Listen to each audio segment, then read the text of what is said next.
Unlike the specimens obtained for testing with oil red O stain for lipoid pneumonia, all of the other conditions can be best seen on histopathological evaluation of processed BAL fluid and on formalin-fixed paraffin-embedded or FFPE lung tissues.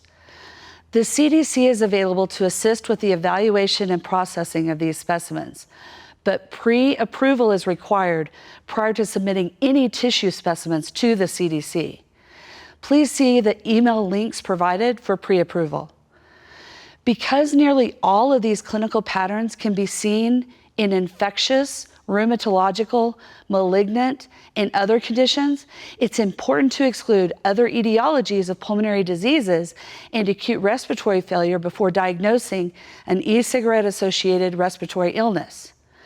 Please see the section on lipoid pneumonia for specifics on processing fresh, that is, not already placed in fixative and processed by the pathology lab, bronchoalveolar lavage or BAL fluid, or on lung tissue obtained by transbronchial biopsies, or even on open lung biopsies, which is rarely required for the diagnosis.